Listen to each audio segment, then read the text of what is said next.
Hello, everyone. Happy New Year. I have a minute.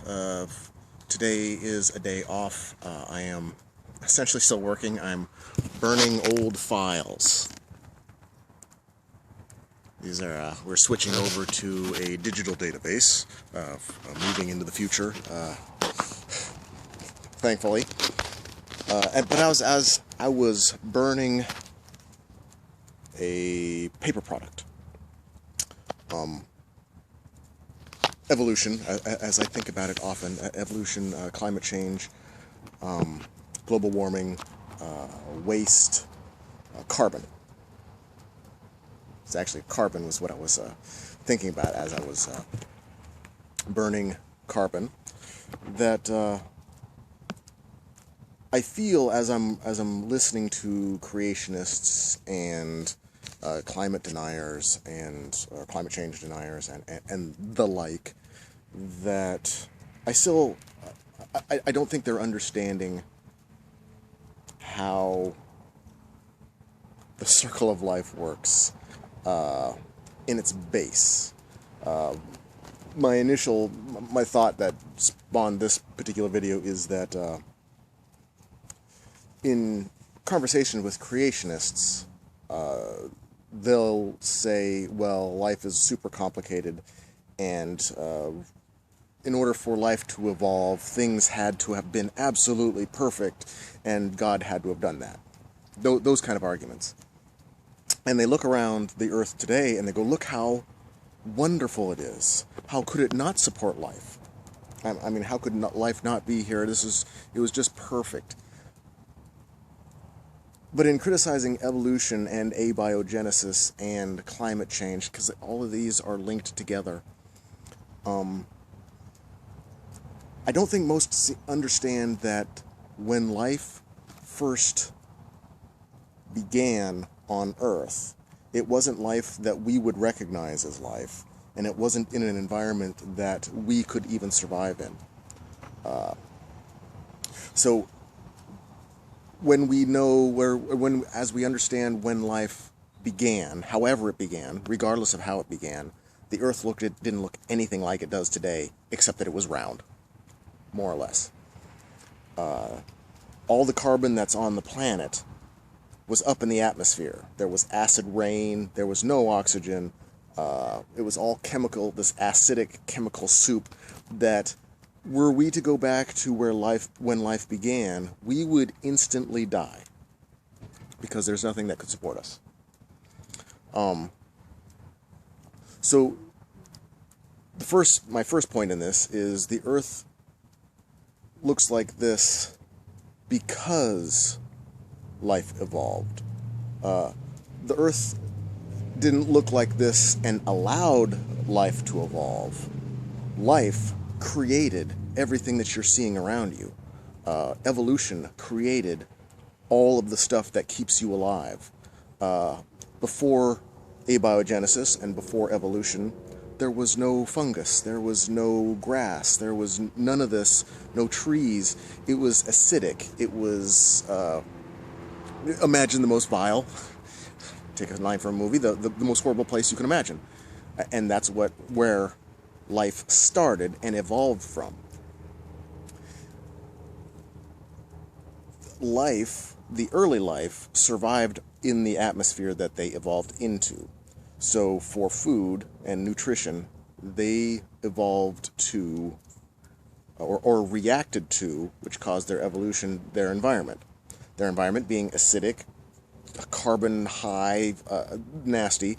They lived on that. And they pulled it, they ate it, and when they died, a lot of it went into the oceans, and then got covered up by silt and volcanic ash and things like that. So over millions of years, life that we wouldn't recognize and in an environment that we couldn't exist, ate the carbon, ate a lot of the toxins, concentrated it in their bodies, sunk to the bottom of the ocean, and trapped it there. Fast forward a few million years into the future, and you have an environment in which marsupials, primates, us, we evolved in an environment that the life before us, had eaten all the toxins, food for them, toxin to us, had eaten all that and put it into the ground and into the water and at the bottom of the ocean, and then we evolved to survive on what that life created. So we breathe oxygen.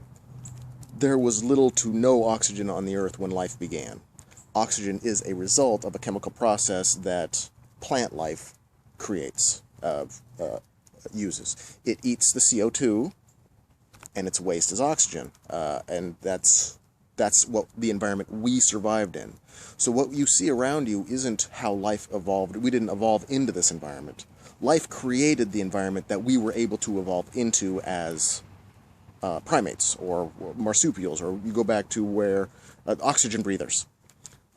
Life forms that use oxygen as a fuel and a catalyst didn't exist, didn't evolve first.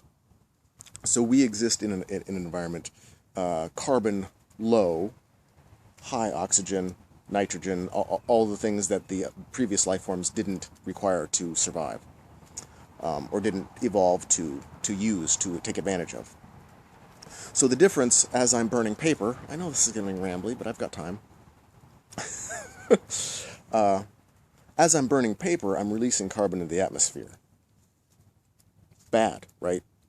But we evolved in an atmosphere that has a certain amount of carbon in it. And the carbon that is in it is what the life as we know it has evolved to consume. The plant life consumes that amount of carbon. The difference with fossil fuels now, and this is what I'm getting around to, is we are pulling up the wastes and toxins that were vital to the first life forms, but were toxic to us. Those first life forms trapped it down below, so we didn't evolve in that. We can't exist with the levels back then. But with oil, oil is the concentrated form of those toxins. We're pulling that up, burning it, and releasing additional carbon. If we burned, as long as we didn't go too crazy and burn down all the forests like we're doing now, but if we burn trees year-round, there's forest fires, carbon burns, releases it in the atmosphere. Occasional volcanoes go off, releases it in the atmosphere. But everything that we pull out, where we're digging into the ground, finding giant pockets of these toxins, oil, pulling it out, and then burning it and releasing that carbon in the atmosphere, we're creating the atmosphere